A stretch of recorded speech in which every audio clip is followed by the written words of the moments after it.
All right, another podcast from the Michigan Institute of Athletics in Brighton, Michigan. It's going to be a great podcast today. I'm joined by Chris Terry. Right before we get into this episode, I want to shout out VetLife. VetLife is a 501c3 nonprofit company. It's a company of veterans for veterans. Every veteran faces difficulties when they transition from active duty back to civilian life, and VetLife is there to ease that transition. If you want to reach out to VetLife, you can do so through Instagram or Facebook, or check out their website at vetlifetoday.org. So without further ado, Chris, this is the kind of the way I start all my episodes. We're not going to talk about the man that you are today yet. We're going to kind of build your story for the listeners. So I want to go all the way back. What were you like as a young man? Where were you born and raised? What were the things that really shaped you as a young child, whether it was the family life or sports, etc.? And then we'll build up to your story today. Fantastic. I appreciate you having me. So yeah, just anything that you'd like to, share. How did you become the man that you are today? What were the things that really stood out to you as a child, or what did you think you were going to be when you were young? What did this life have in store for you that, if we interviewed the 10 or 12-year-old Chris Terry, what would he have told us? So, yeah, I was born in Fort Hood, Texas. My father was a Green Beret and a POW in Vietnam, so he was stationed down in Fort Hood. My parents grew up in Livonia, Michigan, and they went to high school together, and then got married, young back in the day. Got married early, and then got stationed down in Fort Hood while my dad was doing tours over in Nam. And so I was actually born in Fort Hood, Texas. When I was 2 years old, my parents got divorced, and so my dad stayed in the military, and my mom moved back to Livonia. So I spent a large majority of my childhood life. I grew up in Livonia, Michigan, bounced around quite a bit. But obviously, I said my parents were divorced, and then the war took a toll on my father. He was a POW, and he had a lot of trouble when he came back. He had struggles with drugs and alcohol. He was a present father, but struggled with that. And my mom was a single mom, kind of doing bartender type stuff as I was a kid. So my grandfather, my mother's father, was a Ford executive, and so he had a nice home in Livonia and let my mom and me stay with him. For a large part of my big part of my childhood spent living in that home in Livonia, and my grandfather kind of let us stay with them. And then when he retired, he moved down to South Carolina, but let my mom and I stay in his home. So I had the benefit of growing up in a nice affluent area. Like back when I was a kid, Michigan I think was actually called Michigan's Model City. And so I grew up in a nice, upper blue collar area, but I was dirt poor. Right. So like literally when I was in elementary school, I was one of two kids that got free lunch. And the difference was that my dad did instill in me, my dad was a man's man and, taught me how to fight at a young age. And I was pretty good at sports. So like, although I was dirt poor, I was really good on the playground, and I wasn't afraid to throw hands either. So I got by that way, and I'm grateful for it because I got to see what other people had that, we didn't. I'm like, well, we can't have pot to piss in, but, I'm hanging out with all these guys that don't. And so it really, and my grandfather instilled in me, a work ethic, and that's kind of what's gotten me where I am today, So when you were young, was your father, did he stay in Texas? Because then you wouldn't see him very often, and the grandfather was kind of the male role, or? It was a little bit of both. So my dad did come back to Michigan, and both of my grandfathers were executives at Ford. Oh, wow. So my dad's dad got him and most of my uncles into the Wixom Ford plant, which was built on the Lincolns back in the day. So when he got out of the military, he ended up coming back. My grandfather got him into the Wixom plant, and he was around, and I would do the weekends with him. And then after a while, my dad moved to Florida. I was young. I was young when that happened, but he moved down to Florida for a few years, and then he came back and went back to the Wixom plant and ended up working there for a while. So he was around, but it was like an every other weekend thing. And unfortunately, the relationship with my mother and my father was not good. It was bad. They didn't like each other, and unfortunately, I'm very transparent. Like I don't bullshit people with really anything in my life. I just don't. I just feel like being genuine, like it's just what I am, But they use me as a pawn a lot against each other. And it did a lot of damage to me as a kid, you know. And at one point, my dad even took me to Florida without my mom's permission and didn't tell her for like 6 months. So my mom spent some time searching around looking for me, and you know, so I don't regret my childhood, but it certainly wasn't conventional, you know, and it's driven me to where I am. But there's still a lot of scars from that stuff, you know.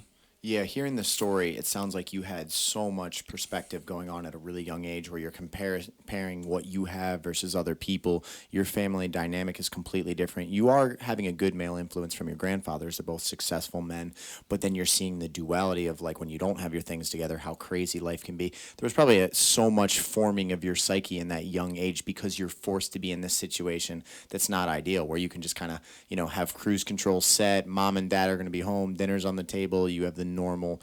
You were probably forced to grow tremendously, and it sounds like you had a little bit of a chip on your shoulder when you say like out on the playground, listen, I was just not there to take any trash, you know, I was there to hold my own.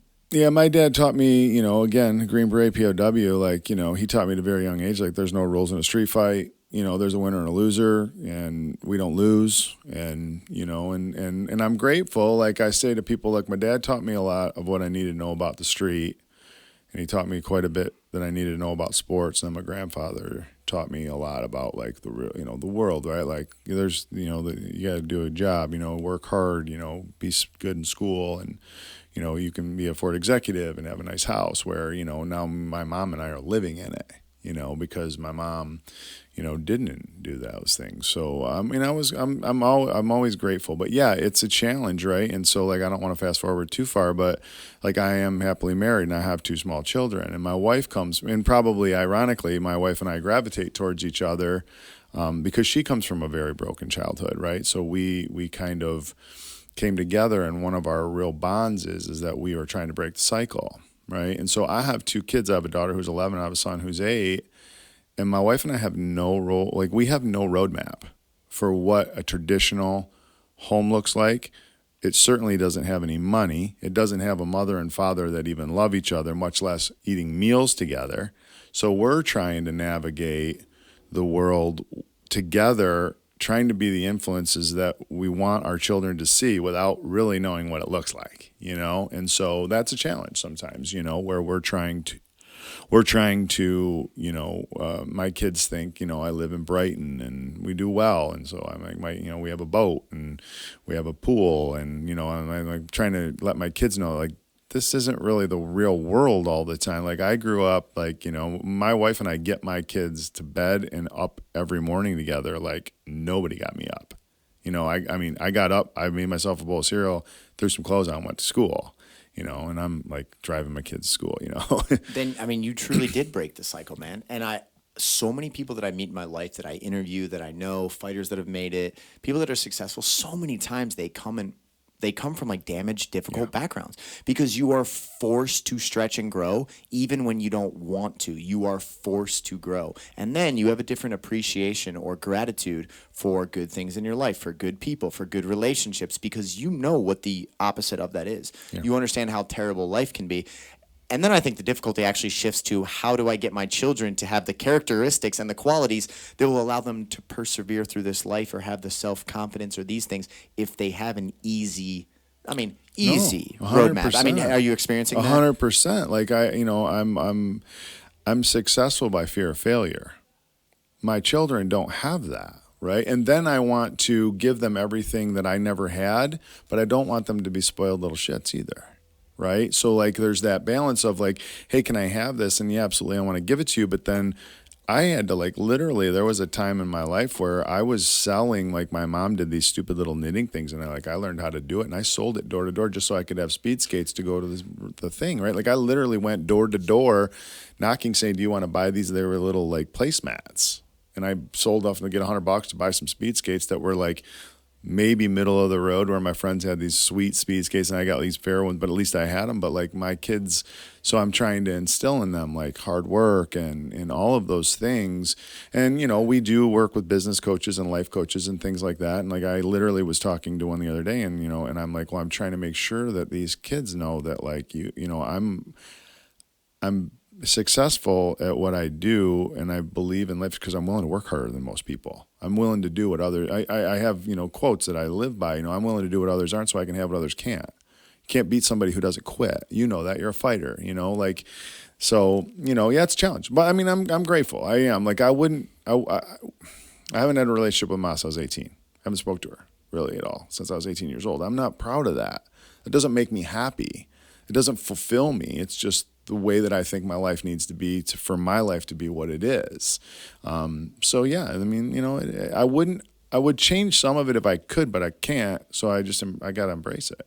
And honestly, I hear the gratefulness for your past. Like I can hear in your words, even though that it's like, man, I had to go door to door and sell these things to try to get a pair of skates so I could do what my friends were doing.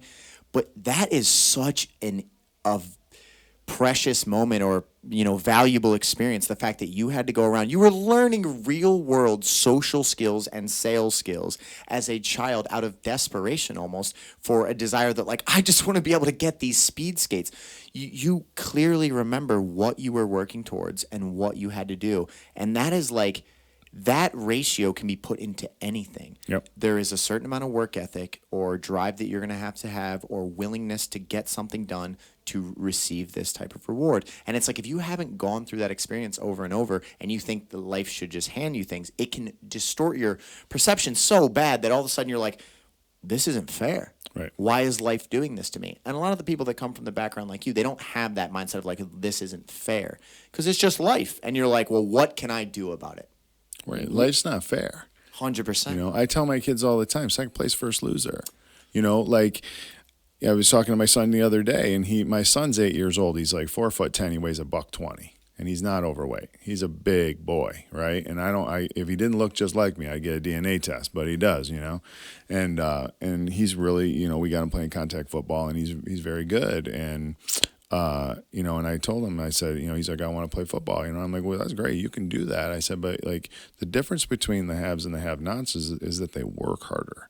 Like, so if that's something you want to do, like we got to work at it, And he's like, well, you've done, talking about my success. And I said, the difference is that I most of the time outwork somebody. That's the difference. I'm like, you think Michael Jordan became the greatest basketball player because he just woke up? Like you're wrong. I mean, you watch any of the elite, they're constantly, this. I mean, they're constantly working on their crafts. They're constantly trying to get better. They're looking for critical criticism. They're, all of those things. And so, yeah, my wife's challenge is I don't want to I think we'll be fine, but I want, it's a concern, right? I want to make sure my kids are living their best life, but I also want to make sure that they're not lazy SOBs when they get older. 100%.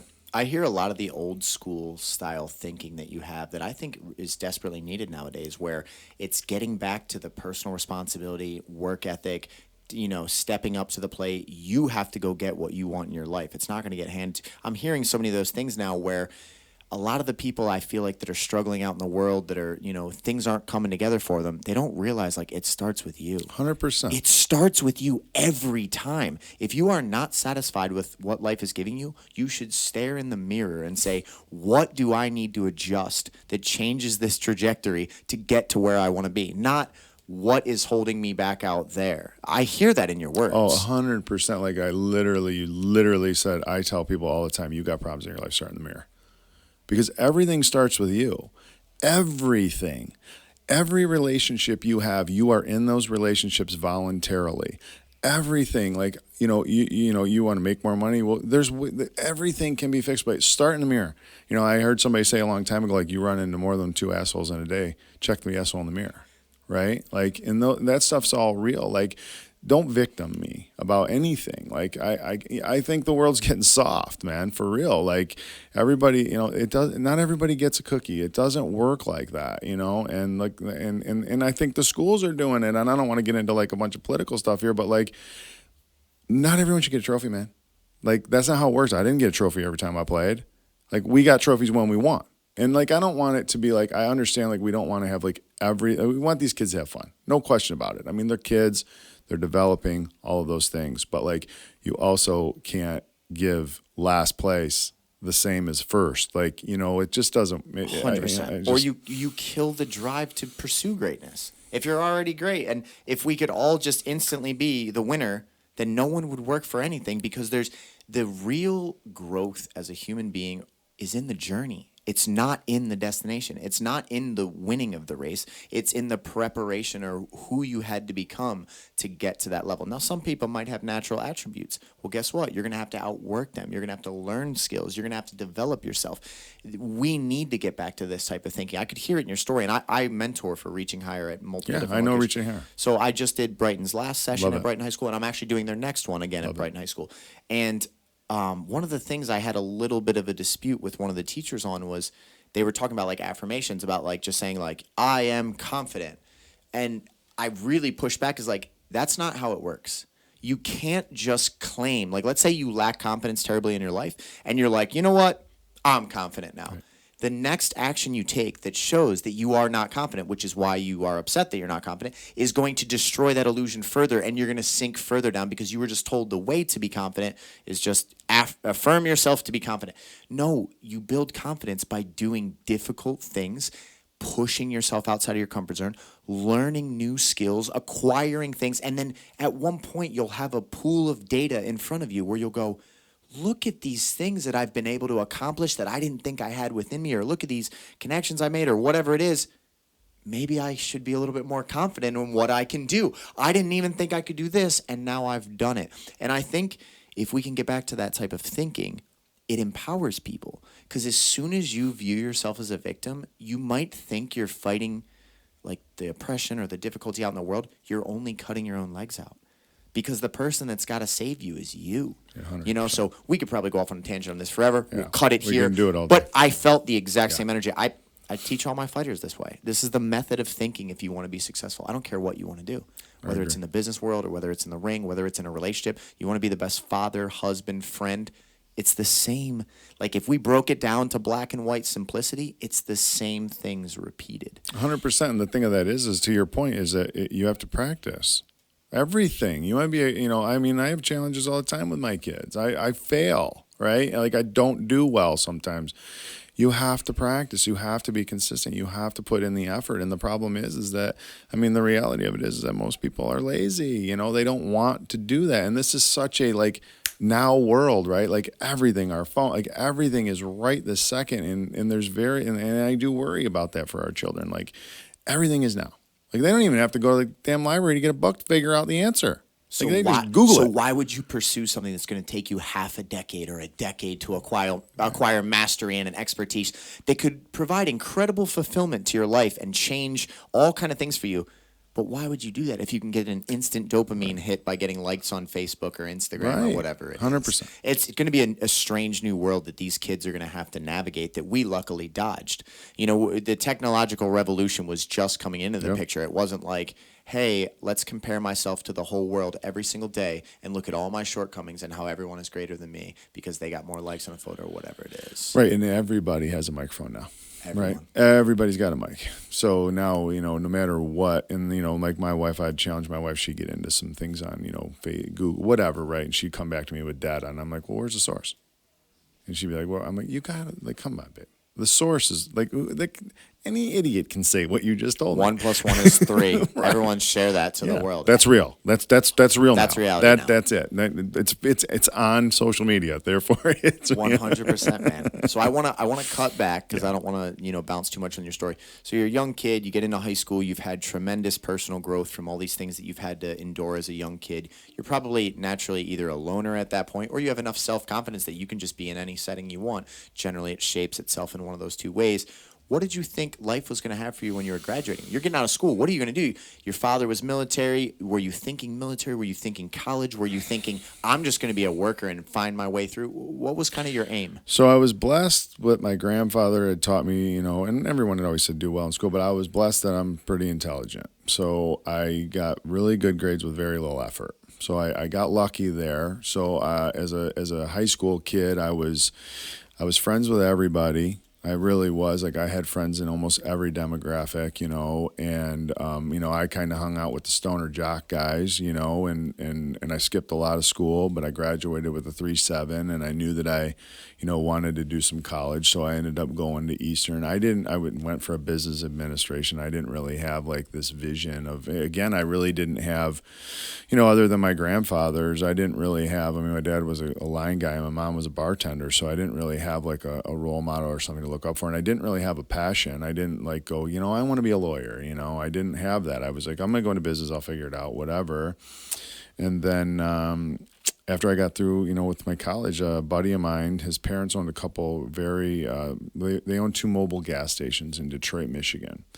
And one of them was at Rosa Parks and I-75, the other one was at Clark and 75. And unfortunately, my buddy, he's one of my best friends still to this day, his brother got murdered. And so it was kind of like a family thing. And then the parents got a little bit older, and I ended up running one of those stations for a long time. I had been working down there since I was like 18 on and off, and then started probably running the station exclusively when I was 22 or so. And so I was in Detroit, like in the hood, like, working and running a gas station. And we did that for a while. And then when Exxon bought Mobil, they changed everything, and they couldn't afford me anymore. And so they were like, hey, we love you. They were like family to me, and they still are. I still love, we work together with my one friend. And so I didn't really have anything, and I had always been really, really good at sales. So even when I was a kid, like, we would do those little telemarketing jobs, and like I dominated. And I even when I was at a young age, like, my mom would get into crazy, Amway stuff.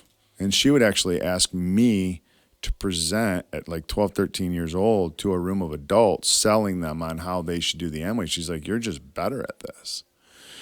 And so I knew I was always good at sales. And as I was as a teenager and whatever, I did some of these telemarketing jobs. And like, I remember one time we were selling furnace cleanings, and we worked from 4 to 8 after school. And it was furnace cleanings, and you just called the phone book, and they said as soon as you get 5, you're off, but you get paid till 8.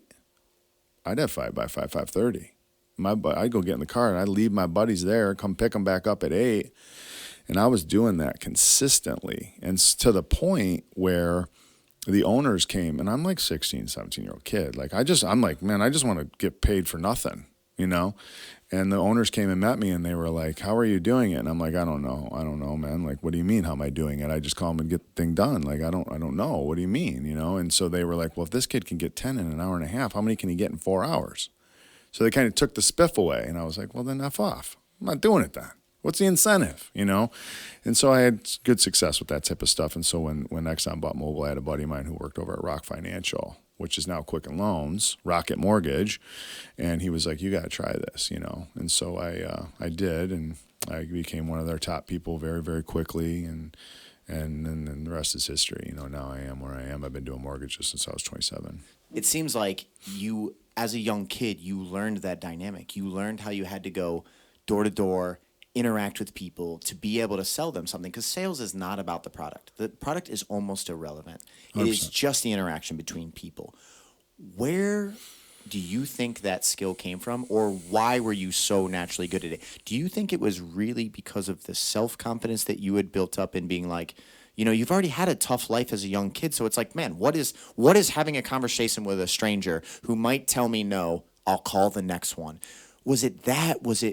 Try to explain to me, why did you have that natural ability in sales? I think it had a lot to do too. You alluded to it earlier. I grew up fast, and I had to adapt very quickly to like some uncomfortable situations. I was put in situations as a child that a child shouldn't be put in. My dad was, running around with his buddies on the weekend. My weekends with my dad were probably running around with guys I probably shouldn't have been around, like they were, tough guys, vets, bikers, I was in situations where I had to evaluate people, and then my mom's a bartender, so I'm in bars too as a younger kid. And then I'm around my grandfather who's a Ford executive. So I think that I had the ability, and to that, like, just kind of reflecting, but like then, you get me in high school and I'm pretty cool with everybody, right? Like I think I have the ability to find good in everybody. I think everybody is good at their core. I think that, things happen, life events. I mean, things change for people, but I think that it was just an ability to be able to relate. And like you said, like at the end of the day, I'm selling me. Whatever I'm selling, you're going to buy it from me. The product isn't all that relevant. I mean, I sell money. You can buy that anywhere. And I've sold money for a long time. So, I mean, at the end of the day, I think it was just my ability to relate, and yeah, I think I attribute it to that. And it's funny because there's a lot of parallels in your story and mine, where I actually worked at a car dealership when I was young, and I was a service advisor, and we actually called them spiffs when you upsold a thing. So when you said the word spiff, it instantly clicked with me. And they basically laid out a format and said, this is how your pay structure works, and you get paid based on spiffs, based on customer satisfaction rating. Like, it was all ratios. Like, your customer satisfaction rating would times your money by a certain amount, then it was spiffs, then it was this. Anyway, I was a natural at sales because I don't know. I think it was from my hard childhood too. I had a lot of tragedy in my young life. My mother had committed suicide, and I had a bunch of things go on. I don't know. It was easy for me to interact with people. It was like the fear was diminished, and most people are like worried about a result. I'm not even thinking about the result. I'm just talking to the person. Right. I started doing so well at the sales category that my boss actually called me in and was like, hey, we're going to have to restructure the pay schedule for you because you're making too much money and it's not fair to the other employees. And I had the kind of the same reaction. Like, yeah, right. No way. I am motivated by, if I put in more effort, there will be more result. Like, I wouldn't work well as a person that's just like, no matter what you do, you show up at 8 a.m., you leave at 6 p.m., and this is your paycheck. Like, that just wouldn't move me at all. And I heard that even in your school story, where you're like, man, like, I'm doing this so that I can, if I crush it and I'm the most efficient, I get more time for me and I still make the money. Right. We are intrinsically motivated by, like, hey, let's get the job done. I feel like that's the type of essence that belongs in sales, and you almost just found your way into it, but it was your calling. It's what you're meant to do. It's what you're best at doing. So you start at mortgage loans is what you initially started with? Essentially what it is today is Rocket Mortgage. But yeah, it was called Rock Financial, and then it went so Rock Financial was a brokerage, and then long story short, they were bought by Quicken, and then the owner actually bought it back, who's now Dan Gilbert, who owns the Cleveland Cavaliers and Rocket Mortgage, brilliant man. And so now he's changed the name to Rocket Mortgage, but that's the evolution of that company. But yeah, it was Rock Financial, Quicken Loans, Rocket Mortgage. Now today is what's known as Rocket Mortgage. So that's where I was hired, and a buddy of mine was there, and he was like, dude, you got to come try this. And what, I was 27 years old. I owned a home.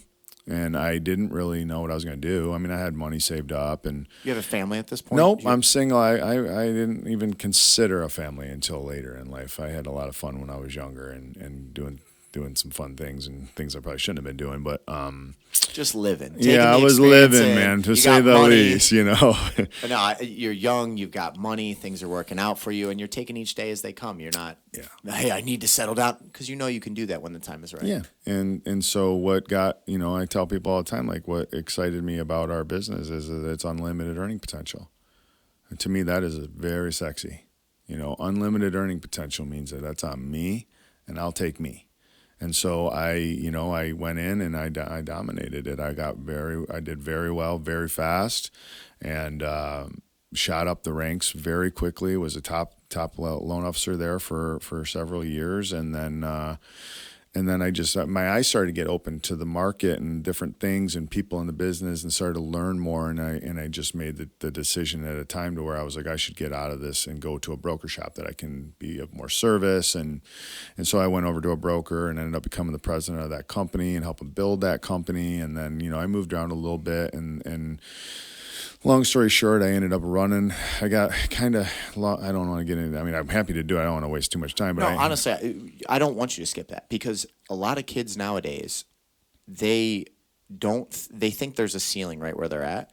Whereas you were like, no, I rose right through the ranks. I became president of this company.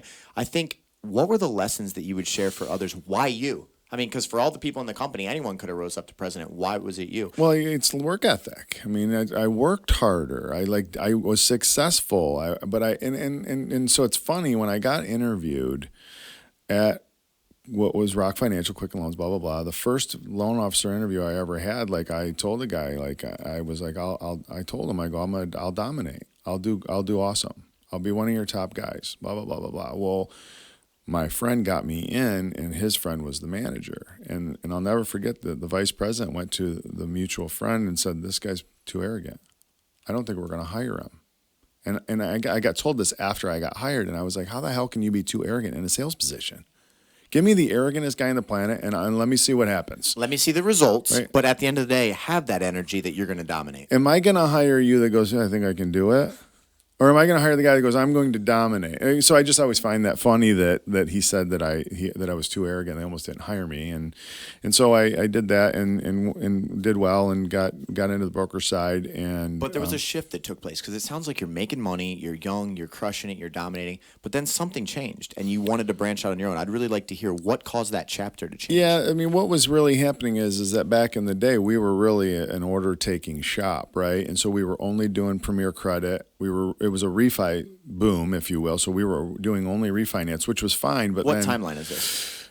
so you're 22 years ago. So what are we? Early 2000, right? And I was finding that like I would run into brokers and like we were only doing like 660 FICO scores, and these guys were like, well, if you have clients that are at 550, send them to me. We can do a deal.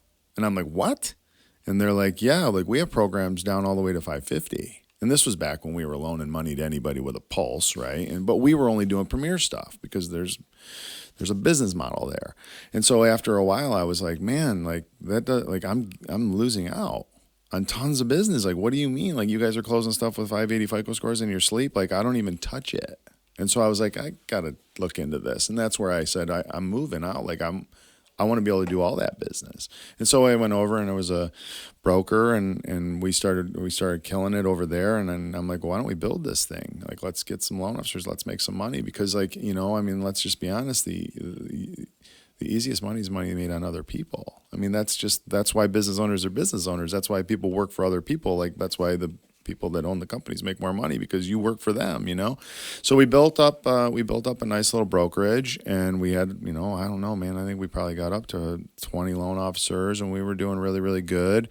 And then 07, 08 hit, and the market fell through, right? And so back then, I didn't do purchase business really. It was all refi.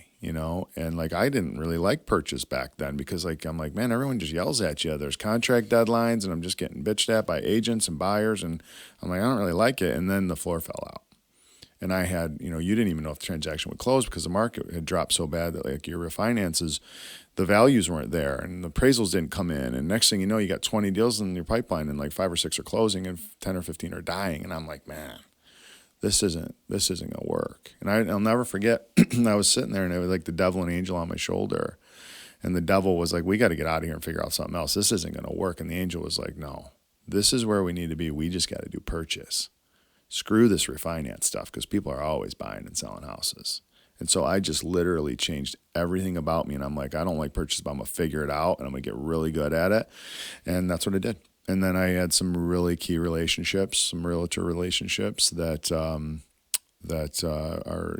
I'm so grateful for to this day that I still have. And now we're like, I have a team. We're at Flagstar Bank now, but like we really only focus on purchase business. I mean, we'll do the refi stuff, but like, here's how I envision it. This is my analogy. People that know me are like laugh at me at my analogies. I've always been very, very good at analogies. But if you're envisioning it, purchase business in our business is the cake. Refinance is the icing. You build a bigger cake, you get more icing, period. So if we build a really good business of purchase business, when the refi stuff comes, you're just going to get a bunch of more icing on that big cake, but make the cake big with purchase because that people will always buy and sell homes. Refinances are based off of the market and the interest rates. And as lenders, we've been blessed for the last 20 years. I mean, it's been really good for a long time. I mean, 2 years ago, interest rates are under 3%. That's crazy. I just got my house last year. Yeah, at 2.8. Yeah, I wouldn't loan you that money. right? Like there's no point to, so that's where we So are. were you already president when you started making the decisions to switch over to purchase? And I think it's so cool to hear in your story the one thing that you avoided because you're like, man, there might be more difficulty here. I don't really know it as well. I'll just stick with the easy route. Like refinance is not as big of a deal. I'm working with Premier Credit, so people already have their things more in order. It's almost like if you could have stayed in that comfort zone forever, you could have stayed in that bubble, but instead, because that 08, 09, which was rough on people, pushed you, you actually tackled the area that you didn't want to go down, and you found success in that. Yeah. There's an analogy for life there for a lot of people. That's like probably the thing that you're not doing could be the thing that takes you to the next level. No, 100%. I mean, there's a book out, Who Moved My Cheese, right? Like I've read it. Yeah, the world is moving, man. Like it's a moving target. Like it's not always gonna. Like you can't just sit and grind. Like you have to be open. Like you have to be open to the world. Like I'm real big on like you have to get uncomfortable in this world. Like I know nobody wants to be comfortable. Like we were talking about, like I'm gonna start doing more video for my business, right? Because that's just kind of where. I mean, look, we're doing podcasts now. I mean, like this is our world now. Video is our world. That makes me very uncomfortable. I don't really want like this doesn't affect me much, but me going out and like selling myself on a video doesn't make me comfortable. But it's got to be done. So you have to do it, and so getting uncomfortable is something that we have to get. And to your point, you were talking about the kids getting confident. Well, let's get a little uncomfortable and make a win. And then let's get a little bit more uncomfortable and make a win. And next thing you know, you might be confident. But like I'm with you and going like, well, I'm just confident now. That's not how it works. Like you are who you are. Like I'm a huge, if you've heard of it, like the DISC profile. Have you heard about DISC profile? Oh God, you'll eat this up. But so DISC profile is essentially, you are one of 4 personality styles in your natural state, and you can change to a different personality style under pressure or stress. Is that like the type A? Yes. Okay, I have heard of that. Okay, yeah. I didn't know that was called DISC. It's called DISC. So it's driver, expressive, amiable, and analytical. And that's what you are at your core, right? And then if you get under stress, you can change, right? So as a fighter, right, like if you're not a fighter, you may go to an amiable under stress. Like if I get in your face and you're not a fighter, you're going to kind of cower. That's an amiable response. Amiables don't like conflict. Well, as I got into this, I learned about that stuff, and it's fascinating because it really helps you understand who people are. And if you're selling, if I can identify your personality trait and I can somewhat mirror it, I have a higher likelihood of you being comfortable. So the truth of the matter is if I was selling you this stone here, right? If me and Sally next to me are selling you that stone, and I can identify, and I just sell it to you. I say, I'm going to sell this to you for $100. And she says, I'm going to sell it to you for $100. And you buy it from her. And I say, well, what's up? Like, I offered you the same price. If you're being honest, you're responsible. Well, she was just a better fit for me to buy the stone from. And what you're really saying is that she's more like you. She's more like your personality style. So if I can identify that personality style and I can become more like you, I can win more business. And that's just the stuff of being uncomfortable, right? Like you have to learn these things. Like so in analytical, right? You can imagine they're analytical. Well, their speech patterns are very slow and they're more soft-spoken.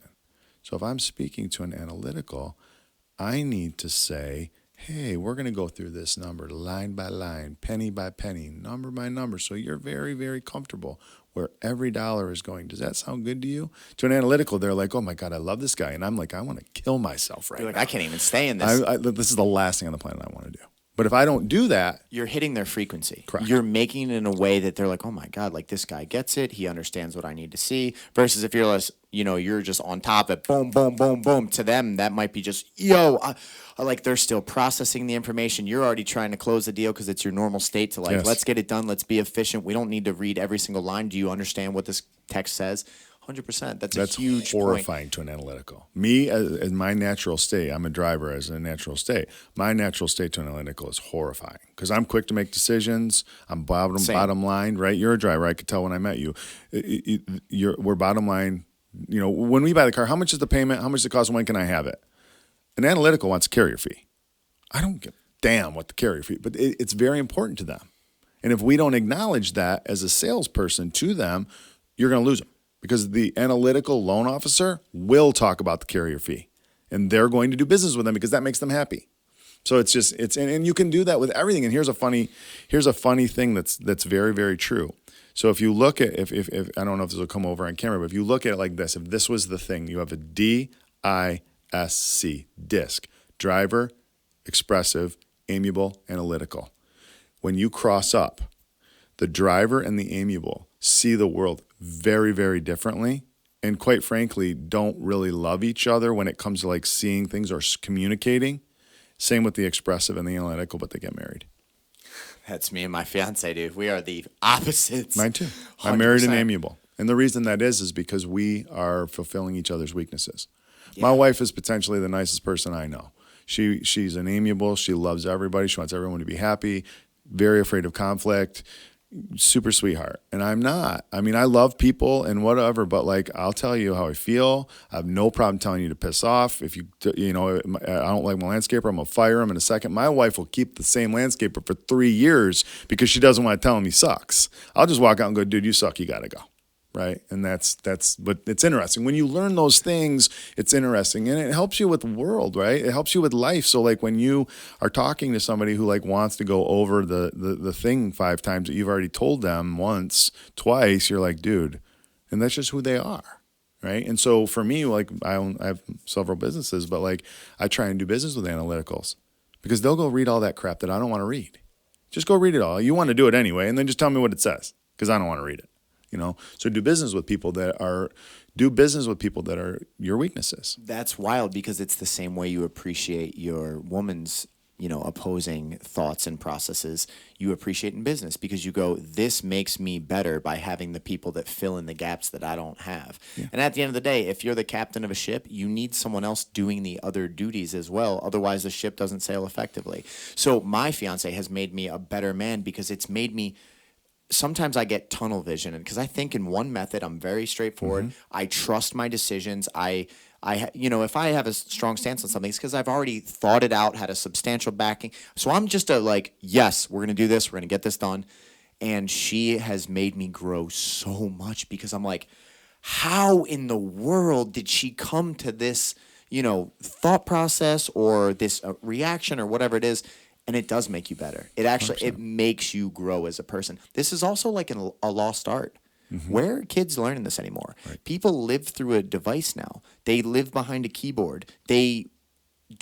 Some kids now get anxiety to make a phone call. That drives me crazy. So like, it's amazing to me, right? Like, and I couldn't agree more because you and I both know like there are a lot of email tough guys. There are a lot of badasses on a text message. But if you were having a verbal conversation or we were in front of each other, you'd never speak to somebody like that, right? So we deal with that all the time, right? Where like files get put into underwriting process. And a loan officer and an underwriter can butt heads real quick, they can see your shirt white and this person sees your shirt red and your shirt's gray in my world, or black if you want to go there. But regardless, so I'll get my loan officers that'll call me and go, man, this underwriter is just being an SOB and blah, blah, blah. And I'll be like, have you called him? Have you had a phone conversation yet? No. Well, pick up the phone. And I'm not kidding you, like 8.5 times out of 10, yeah, we're good. Pick up the phone, man. Have a verbal conversation. Let somebody hear your tone. Let them hear your physiology. Heaven forbid they see your physiology, because I can send you a text and be like, hey, man, this, that, and you can interpret that like I'm flaring up. I'm fluffing my feathers, and I'm just like, hey, man, I'm in a hurry. Maybe I had a bad day. If you call me, I'm sorry, man. My wife just screamed at me. My kid hurt himself. I apologize. I need you to do this. Okay, great. Thank you. Right? Those 100%. Verbal conversations are huge, and we're getting so far from it, right? And like now, our communication is coming to this. Right? It's coming to a lot of video too, where, but like, yeah, I agree 100%. Like everything is text and DM and all this stuff that has no physiology, because the reality of it is that like I'm a salesperson. So my art is communication, right? And so if you take a conversation, I'll jack it up to the numbers, but 10% of a conversation is the vocabulary. 10% is tone and 80% is physiology. Right? So if I say to you, hey, man, I like that shirt. Or if I say, hey, man, I like your shirt. Or if I say, hey, man, I like your shirt. I said the same thing. One time you have no idea what the hell I'm making. The other time you think I like it. And the other time you think I'm being a smartass. But I said the same thing. So it's that art of communicating, and not that it has to be everything with sales, but it has to be with like a lot of things, right? Like you have to be able to communicate effectively, and I think that we're losing that. Take that same situation and you're trying to approach somebody you're interested in, and you're going to try to convince them on why they should be interested in you or go out on a date with you. If you don't have communication skills, or you're selling yourself, that is 100%. sales, right? All You the way. are walking up to a stranger and trying to convince a stranger that they should take interest or even listen to what you have to say. If you want to have those things available in your life, you're going to have to develop these skills. You're not going to be able to sit behind. I mean, I guess you can. I guess that's why Tinder and stuff exists, where you can just pick up an app. No. Yes. Yeah. No. And then on top of that, you haven't developed the skills. You're going to meet this person and you're going to try to convey why you are high value.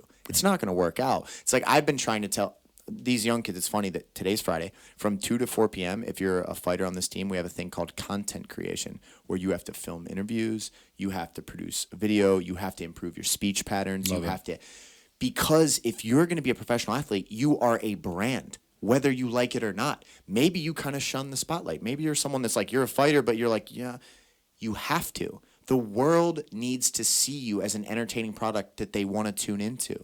Right. Otherwise, you're just another person that is whatever. And it's like, the reason I love what we're talking about right now is this is such a universally needed skill that kids are losing.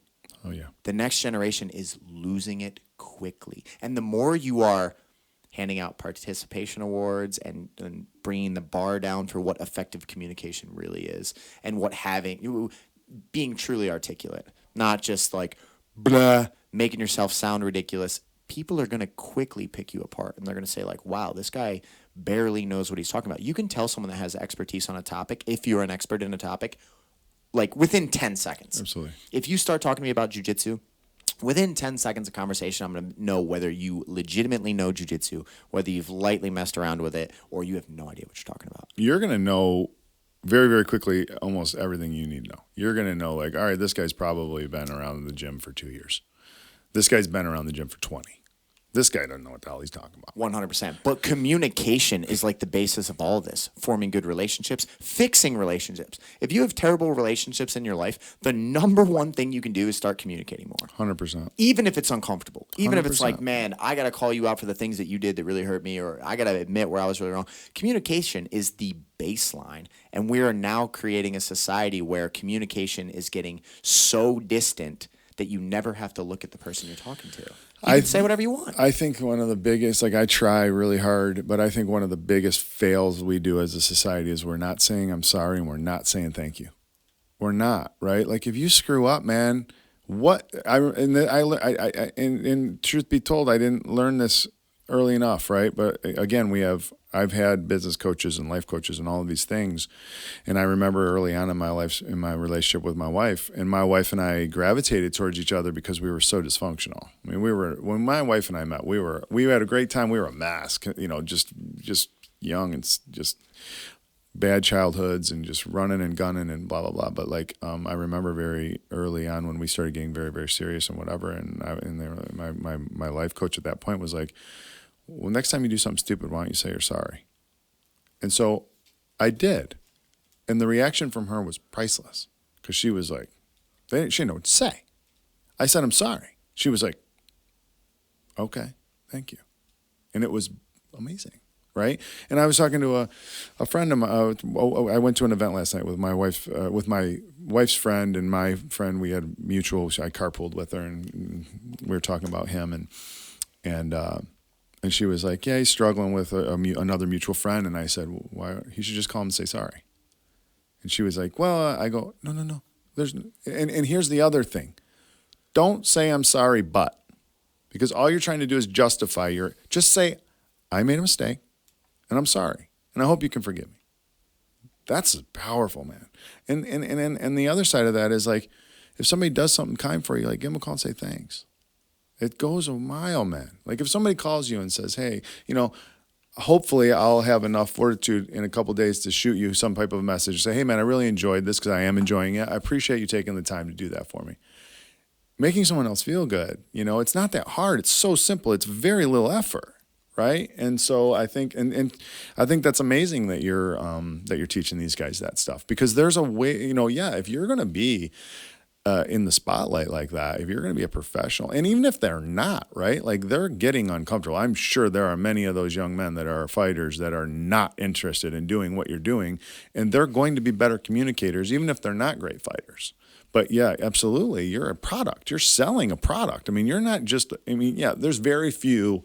I think I'm not in the combat world, but I think there's probably very few. I mean, there's always going to be a Jordan, right? Which is still a psychotic work ethic, but there's going to be very few that are going to be able to be just a phenomenal fighter and not have the package that you need to be able to do it. You're going to have to be like we were talking about 10% of 1% and all that. You're talking about 1 of 1. Those guys can get away with doing whatever the hell they want, but they could have done that anyway, right? That part right there of this podcast is a clip in itself when you said we could do so much better if we added in more sorries and thank yous. Yeah. It's just so accurate. And at the end of the day, if you're worried about the fears that come in is, well, how are they going to react or what's going to be, it's irrelevant. You being able to genuinely say, hey, man, I'm sorry about this. They might accept it. They might not. But you are just stepping up. It's like, they're like, be a bigger person. That's what that is. That's the energy of like, if you mess up, own up to your mistake. They might not forgive you, but then at least you've done your part. And you can rest well with that. You can feel better about yourself when you can step up and admit when you were wrong or say thank you when you genuinely appreciated something. Another thing that you've alluded to throughout this entire podcast that I think is super important is the fact that you have mentors or you have people that you've learned from that you view in some light as being ahead of you that are helping pull you up. My mentor is actually out there training right now. It's a gentleman who's 30 years of age. He's worth about $50 to $60 million. Runs companies all over Brighton. He's got his own private equity firm. He runs restaurants. He owns tons of businesses. He owns franchise locations. The kid is a machine. I'm 35. He's 30. He's my mentor. God bless him. And I train him in jiu-jitsu. He looks at me as a coach for jiu-jitsu. But I make a point to sit down and have coffee with him and learn as much as I can because I'm like, how are you at that level in this one area? That is another skill that I think people undervalue. Look for people that are doing what you want to do or people that have the things that you may be lacking and learn from them. Most times those people are willing to share the information. They don't have a locked away box. If they came up to you and said, man, I'd really love to either pay you for your time or like just grab a cup of coffee sometime and learn a little bit more about sales, you probably enjoy it so much that you're like, yeah, definitely, man. Let's grab a coffee sometime. I'll tell you what I know. Absolutely.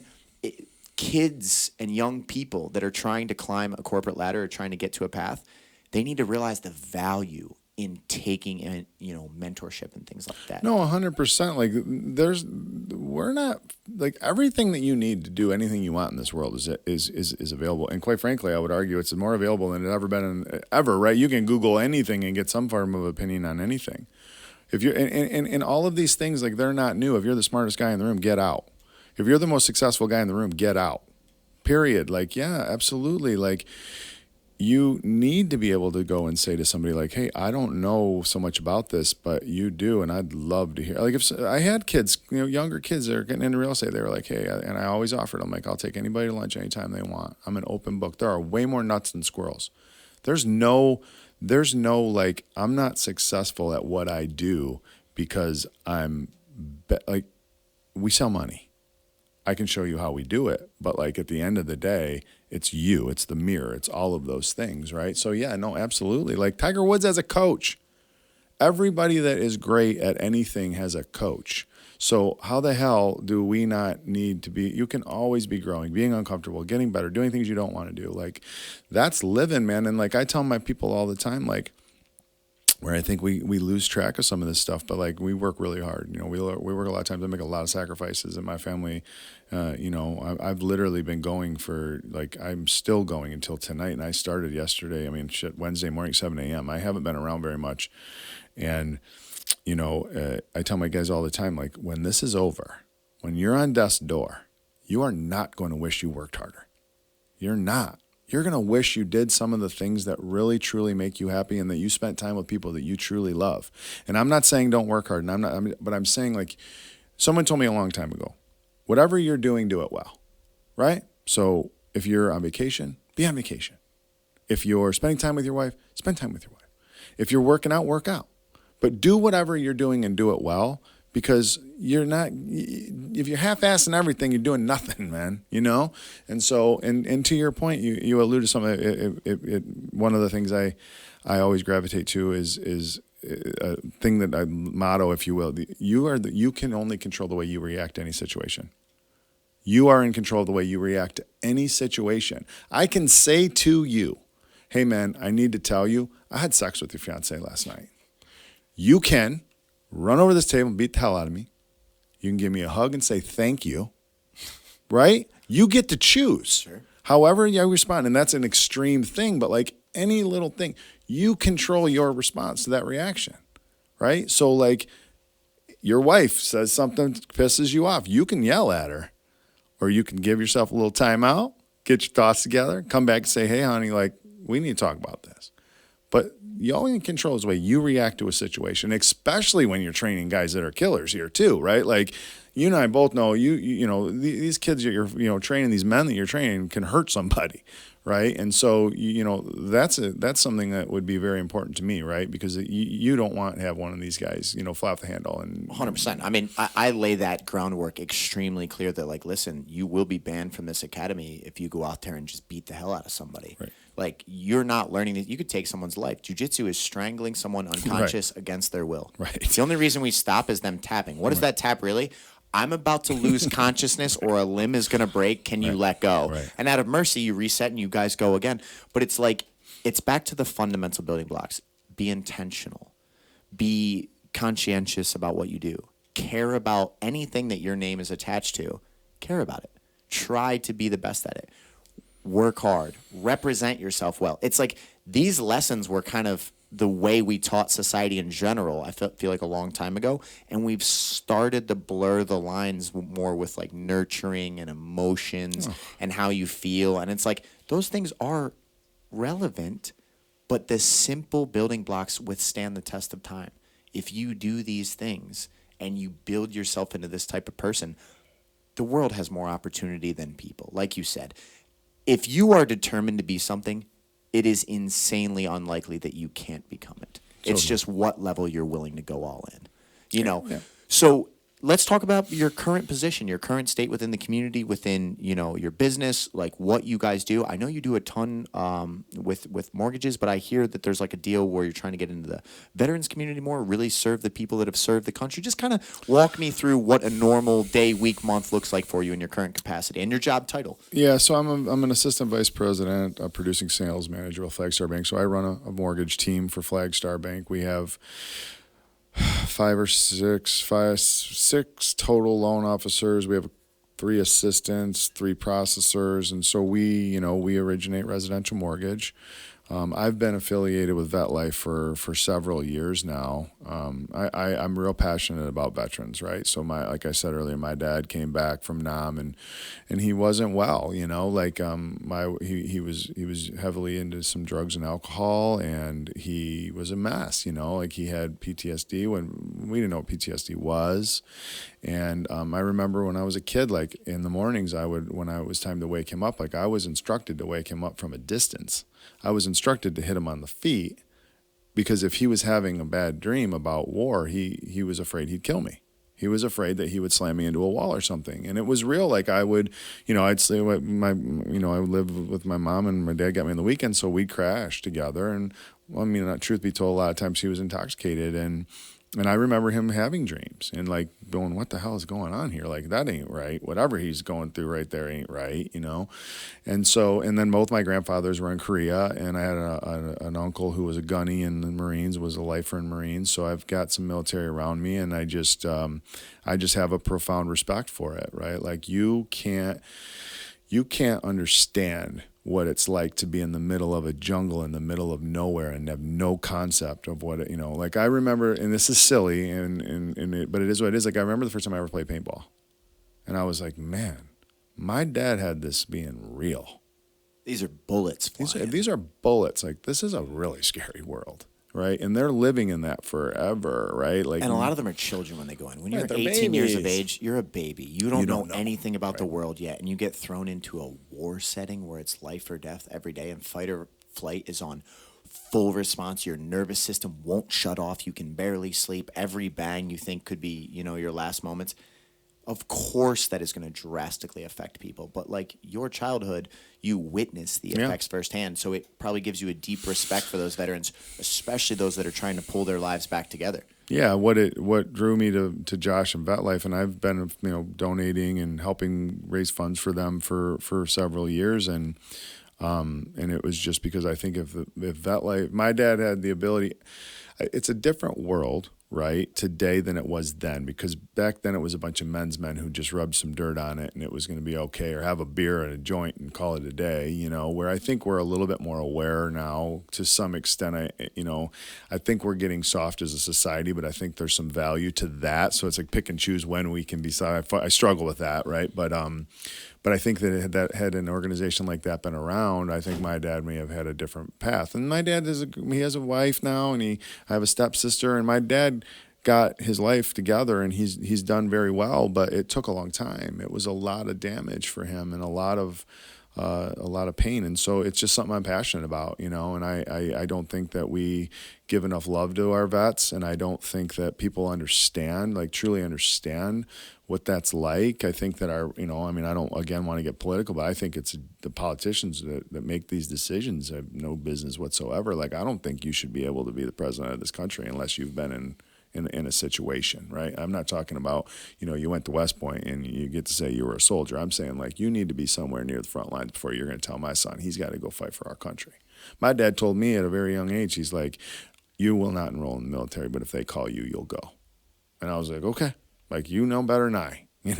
I'm in, like, whatever. And that was it, and I'm not judging anyone. Like, I can't have enough respect for the people that fought for our nation, like, this freedom isn't free. And so it's just something I've always been real passionate about. So I, gravitated, I got introduced to Josh, and we became friends, and I've helped him with his cause, and I do a lot of VA stuff. I do a lot of veterans loans. And so now we may have some options and some opportunities together to help veterans. And so it's just something that I've just been genuinely passionate about. And so that's kind of where we got hooked up with Josh and Vet Life. So one of the things I got to ask you, because I'm getting a good model for the type of man that you are, and your kind of methods of thinking, your ideology. One of the things that always comes up is like the culture now in a company. That's like one of the most commonly, like, it's a buzzword, right? Like the company culture.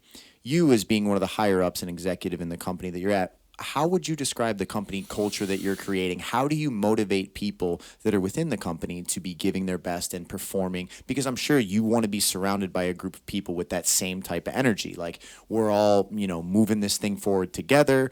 People at an alarming rate are very unhappy with their careers. They're bouncing around all over the place. But there are some cultures that are shining through where, like, they're keeping their employees are killing it, they're doing a good job. How would you describe the company culture there at Flagstar, and like, what are the things that you think you do that keeps it at least trending upward? Well, I think Flagstar, so it's kind of a two-folded question, right? Because you have Flagstar, the corporation that we wear, right? So inevitably, like, I run a mortgage team, and I wear Flagstar's jersey. Oh, so is your company's like an independent contractor within Flagstar? We work for Flagstar Bank. I run a mortgage team for Flagstar Bank. So myself and everyone on our team, we work for Flagstar Bank. We wear their jerseys, right? So we have the corporate entities culture, and then we have our division, our mortgage team's culture. That makes sense. And I think they're both very good. Like, I think Flagstar's executives get it. I think that they care about people. They care about doing the right thing. I think that Flagstar is a very good company. I would endorse them. I personally know the president. I literally met with the president this morning. We have a quarterly meeting. I'm one of the top producers in the country. He wants to sit down with me 4 times a year to say, hey, what's going on ground level? Nothing but respect for that. The CEO, well, the former CEO, we just had a merger, but Sandro Danello is the former CEO of Flagstar. I played golf with Sandro several times. Super cool. Guy gets it. He's an awesome man. Mad respect for him. So I think that the bank and the company Flagstar do a great job. I do believe that. And then our team is our own thing too, right? That I run that team. And so my thing is like, I genuinely care about people. I try and challenge our people to, live their best life. Like, literally, like, I've told my kids since they could talk. If you pull my kids in this room right now and take me out of it and say, what are your 2 things? My children will say, be a good person and be a hard worker. I believe that if you are those two things, you're going to be okay. You're going to do okay in this world. And so with my people that I work with, I try and do the same thing. Like, be a good person, be a hard worker, do the right thing. Like, I challenge, so we do yearly goals, right? And so we talk about the numbers and how much we got to do and what we want to make, referral sources and deals and closings and blah, blah, blah, blah, blah. But then there's like, well, what is the personal piece that I get to hold you accountable for? What do you want to do, right? And so, like, one of my guys is like, I need to do a better job of spending time with my wife. Okay, great. Well, what does that look like, right? Because you can't just say I want to do a better job. That's not statistically accountable. So it's like, well, what are we going to do then? We creating a date night? What are we doing where I can say, how was date night last night? And you have to look at me and say, I didn't go. Right. So that's the type of stuff that we do. I think that we have a bunch of like-minded people that are genuine. And I think that for the most part, we all think similarly. And I run the ship with being real and care. I care about people, but I'm a cutthroat too, man. Like, let's go. I don't have time for half-ass. Like, we're gonna work hard and we're gonna do what others aren't willing to do, and I'm gonna lead that by example. But that's where I feel like we succeed. Man, I love that. I mean, if you asked my people here, they would say, like, work hard and be a good person is probably our two things. It's very simple. Like, I literally tell my guys, we call it be elite. Like, our elite fight team here is the people that you have a required amount of training sessions you have to hit every week. You have to be here Sunday at 9 a.m. for mandatory team practice. You have to do all these other things. We call it being elite in this building. But it's like, it's your character, and then it's the things that you have to do dedicated to your craft. And if you do those things, you are going to unlock so many doors in your future. It's not just for the ring. Like, if you learn to be that type of person and have those qualities and you move in the right direction, you're unlocking countless doors for the future by just being who you should be. And, like, I'm not shocked that it's mirrored in your company culture. Yeah, I couldn't agree more. Like, it's very simple. Like, and I've learned this painfully. Like, this has been a long road for me. I was doing a lot of things that I shouldn't have been doing, and have regrets from things that I've done. But, like, at the end of the day, like, if you're not trying to cover tracks, if you're not, if you're doing what you're supposed to be doing, like, be faithful to your wife. Like, don't lie. You don't have to figure out what you said and what you did. It's very, very simple. Like, if you're not with, I just feel like there's a lot in this world, and I feel that a lot is coming down the pipe in this world to where, that to me, that's just being a man, right? Like, be a man. Like, if you don't like your spouse, get a different one. If you don't step up and be honest. Yeah, man. Have the conversations. Right. Like, and so, I just think that if you're doing what you're supposed to be doing, I think you're better. You're doing, it's easier life, period. And work hard. I mean, do what you do what you're doing well, and then be a good person. 2 questions to wrap up this podcast. Number 1, a lot of companies talk about how it's difficult to find the right employees to bring in nowadays, with the world, the way that it's changed. What do you look for? Imagine somebody listening to this, they're setting their goals. They want to be a loan processor. They want to join a mortgage team or any endeavor that they're going to take on in life. You, as a vice president, give the perspective of what do you really look for in the person? Is it whoever has the best college degree, they get the thing? Is it, you know what I'm saying? Yeah. A lot of the times we get distorted in what really matters. What do you look for in people? I think it's all attitude, right? It's all attitude. It's all in the way that they view the world. Because, like, you'll get people a lot in our business that are like, well, how much business are you giving me, right? How many opportunities, how many leads do I get when I work for you? Like, there's a door. That's not what we're doing here. Like, you hear all these things. If I teach you how to fish, give you a fish, teach you how to fish, like all of those things. So really, for me, it's attitude, right? It's like, what I want somebody who's like-minded, like, let's go. Like, this isn't easy. It's a very difficult business to get into. I mean, I've brought several people from infancy that are doing extraordinarily well. It's a painful, long process. It's not simple. The mortgage transaction for 80% of the population is going to be the largest financial transaction that they're affiliated with. That is not something that they're just throwing around, and you sure as hell aren't going to get good at it very quickly, and I'm definitely not going to let you do it when you don't know what you're doing. And to your point, if I start talking to you about jiu-jitsu, you're going to know that I don't know what the hell I'm talking about. If I start talking to you, about if I'm trying to do your mortgage, you don't need to know mortgage to know that I'm probably not. Like, you're looking at him going, I don't know if this guy knows what he's doing, and I don't feel comfortable with that because I'm actually looking to borrow $250,000. So it's very difficult, and so it's going to be painful. And like, we talk about like, if you're doing like a cold lead situation, right? Like, that's a 1 in 100 win, and you're doing well.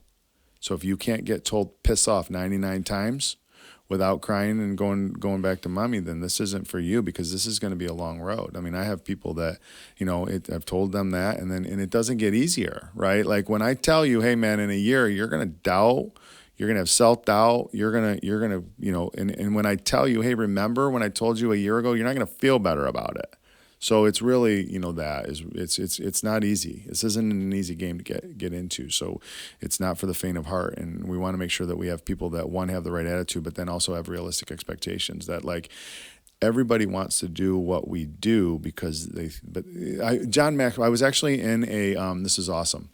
You'll appreciate this. So I was in a conference that John Maxwell spoke at, right? 5 levels of leadership. Yeah, man. The guy's awesome. I listened to him for an hour. He was fantastic. And he said he was at a signing. He was signing some books after speaking. And this kid walked up and goes, man, I'm so grateful I met you. I want to do what you do. And he said, okay, how do you mean? He said, I want to do what you do. I want to write books. I want to talk to people on stage. And John Maxwell looked at the kid and he said, no, you don't. And the kid said, well, what do you mean? He goes, because you don't want to do what I did. You don't want to do what I did to do what I do. Right? And that's real, right? So like, everybody wants to do not everybody, but the people that aspire to be a top level loan officer want to do what I do, but you don't want to do what I did. Like, it's been a long road, and I didn't just like start picking at the money tree and loans coming out of the sky. I mean, so I thought that was profound when he said, yeah, you want to do what I do, but you don't want to do what I did. 100%. That's amazing. I mean, it's literally, some of the conversations I'll have with young, fired up kids in here, young, kids out of college. I want to fight, blah, blah, blah. And I'm like, imagine the most difficult road. You're going to fall on your face. You're probably going to face some injuries. You're going to sink in quicksand of self-doubt. You're going to have all these different things for the chance that if you can persevere and you have the consistency, that you can make it. You can be on ESPN. You can be fight. But I'm telling you what, if you don't love the process and there's not a deep calling that this is what you want to do, it is going to be a dark road, and that the road breaks people because you get exposed, right? You'll be exposed. I mean, at some point you can say all the right things until the rubber meets the road, and you're in that dark hole in that corner that you don't want to be in.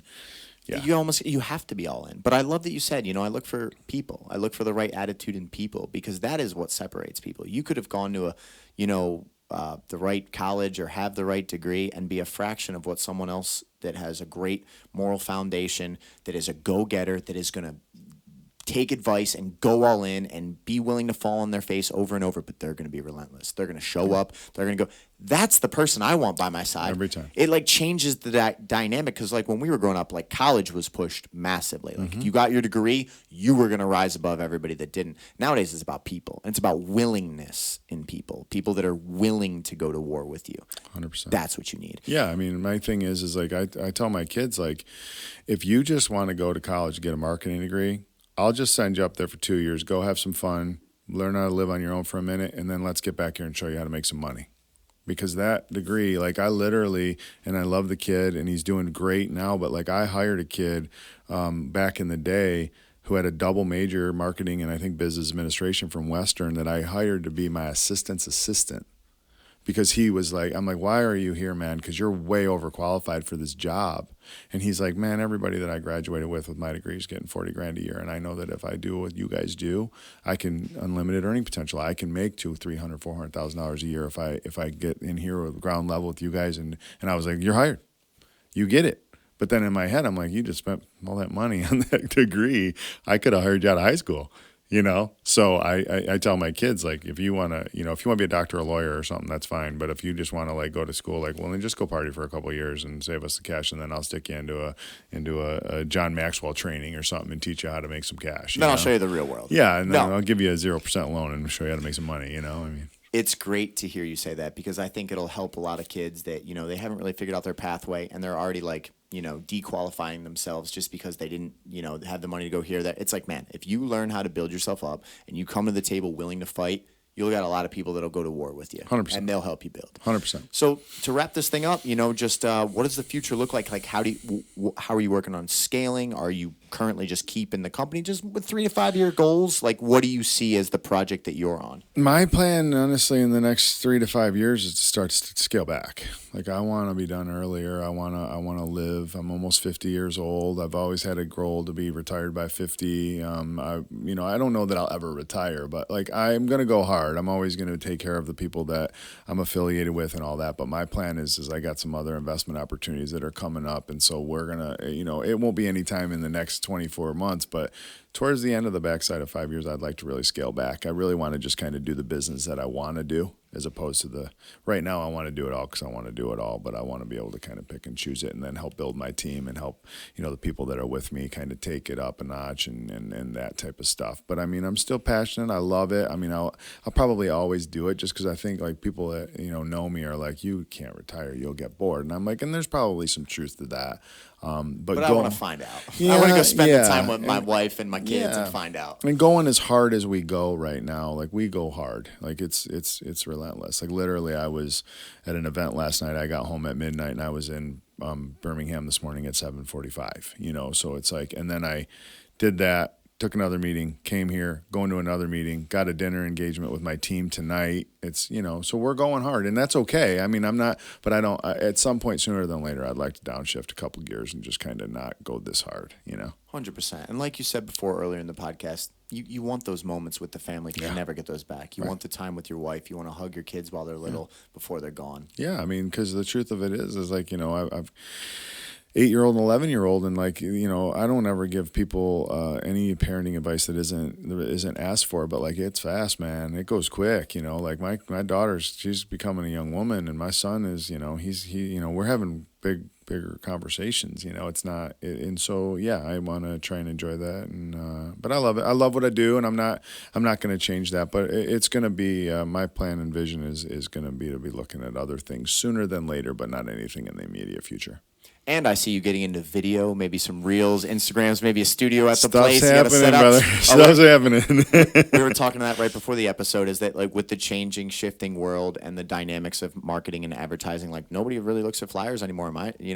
From me down, we take them, we throw them all out, but yet we'll have our phone in our hand. And if somebody comes across that has good information, that it's insightful, or they have a certain character or characteristic you like, now all of a sudden that might be the person that you're going to go to. So it sounds like you might even be launching like a new project that's a little bit outside of the wheelhouse. That's back to that uncomfortable growth zone, right? Like the same things you've talked about all podcasts. You're like, you know what? I'm about to journey down a new avenue that's not really my expertise, but I know that, you know what, it might be worth the path. I'm going to step outside and I'm going to go for it. The funny thing about that just kind of dawned on me, but like my vision is uncomfortable as this is, because this again doesn't really bother me, but like doing the interview, like doing what you're doing is a little bit more uncomfortable for me. Like being interviewed isn't a big deal as much as it is to being interviewing, but I do appreciate this experience and your outlook on it, because we don't know each other, right? And so that's a kind of a fun journey to get to know. We're getting to know each other. We never met each other. Maybe we haven't passing and neither one of us remember it, but regardless, and I think that's kind of fascinating because I do envision I'm going to obviously put content out because I have to, and I've been known that for a couple of years. I just don't want to do it, right? And so I'm literally like, my next meeting today is with an audio video guy to show me how to set up my home office so that I can do it. And my vision is to potentially do some interviewing. So it might be fun down the road where, we'll know each other a little bit better, but it would be fun to do it, flip it around a little bit and let us hear a little bit about you on my type of stuff. But like I've played around and I'm going to learn more. But like, with my team and whatnot, we're talking about maybe a YouTube channel called The Mortgage Guys, and, interviewing people, like even interviewing my kids, having some fun, but then still giving some mortgage related content. But yeah, I mean, absolutely. Like, and that's the beautiful and the scary part, in my opinion, of where we are from a communication perspective with the world, in that, like, I think if you're listening to the right things, it's very, very powerful, as it is impactful, right? But if you're not, I think that's just as scary, right? Because you got everybody with a freaking phone and a microphone has an opinion, and I think that sometimes that can be a rabbit hole that I'm very fearful of people going down. So, and yeah, I mean, this is it, right? Like, everything that we see is changing, and it always has been. So like if you look at it, like I'm 49 years old, so from a communication perspective, if you look at from my life, right, when it started, like there was literally rotary phones. Like for kids listening, they have no concept. Google it, rotary phone. You had to go and dial the phone number, right? And then it went to like double line, and then it went to cordless phones and answering machines, and then it went to pagers, and then it went to car phones, cell phones, where we had Blackberries to send messaging, right? And now all of a sudden it's like, and so I just think that this is it, right? I don't think that people are going to be doing a whole lot of communicating other than like you're going to really be straight up doing the Jetsons, right? Like, hey, man, give me a call when you get a chance. It's not even like call me. It's just call me. I really do. I think that that's where we're going to go. And so as much as it's something that I'm not really, I'll embrace it because I have to, but it's not at my core something that I'm going to really want to do. One thing I'd like to send to you, which I hope this motivates you down your course, is there's a ton of people that will have to make decisions like getting a mortgage for the first time and all these things that, man, they need the information. Yeah. What you have in here is going to be desired by a lot of people. And there's not a lot of guidance to this. You graduate from high school, you don't know shit about going to get a mortgage or what a good rate is or how an amortization sheet works. You don't know any of these things. So if you put together like great tutorials to break down from the basics through the process to make people feel more comfortable, that is going to be it's a needed resource. You know what I mean? And if it's someone in your community or someone that you know or somebody that you trust and then it scales outward from there, it's like, man, this is the guy. I go to the mortgage guys when I want to learn about this interest rate or that, or should I make this decision or that? Or maybe you do live streams with multiple people where they can ask you questions in real time and you're like, hey, man, this is the perspective on that or this. It is an incredibly engaging format that people do need. Although we have access to so much information, sometimes just finding the right answer is really difficult, and you've alluded to that several times. And I think AI is going to completely change the game. I don't know if you've messed around with like Chat GPT yet. I have not. Go home today. Do this. Next time you get a moment, I want you to go on Google and type in Chat GPT. It's an artificial intelligence that uses the internet as its resource, and you ask it questions in real time. Like I could say, write me a poem about Chris Terry, the mortgage lender from Livonia, Michigan, who had a Green Beret father, and in real time, it will then produce me a poem and then let's say I say, change it to a Shakespeare poem. It will then change it into Shakespeare's speech. And then I could maybe say, make it more energetic or exciting. It will in real time. That's crazy. It's unbelievable. Just mess with it. Go home and ask it questions. I will. And the world's about to change. Well, that's the evolution, right? So it just like to your point, and that's you've got some information, you've got some knowledge about that type of a thing that I know nothing about, right? And what are the other things that we don't know, right? I mean, this is just a prototype that's just now being released to the public. Can you imagine where AI is actually at and what artificial intelligence is going to do? So it's like we're always staying on the forefront, and one of the things that you have to accept is change is inevitable. Change is going to happen. Oh, yeah. You either stay in the past and you age with that time, or you integrate into the future. So I'm excited for your content, man. I'm looking forward to it. I appreciate it. You know, I just took out in 2021, so I got what a time. I bought my first house in 2009. Okay. Score, and Yes, I just bought my dream home here in Brighton. I had to take out a $550,000 or $550,000 mortgage on top of my down payment, which was almost $250,000. Good for you. But I got a 2.8 interest rate. You stay with that, buddy. You stay with that for a minute. I mean, that's the best bullseye I could have ever hit. Sure. The market was just coming down, and like now. But when I'm gonna look into resources, I want to trust the person that I'm going to learn from, because otherwise, how do I know what you're telling me is legit or not? Versus if I know you and I trust you, you're the guy I want to go to for the information. And that's how the consumer's brain is going to work. So when you put out that content, the more you can get your face and your brand out there, the more we're going to go, hey, I have any mortgage question? Guess where I'm going? I'm going to look up Chris Terry's information. So I wish you best luck in that venture. I really enjoyed the podcast today. And if there's anything at all that I can help with, setting up a studio or anything, I'd be happy to come over and help you guys out. I might take you up on that, my friend. I appreciate you. I appreciate the time. This was awesome. No problem.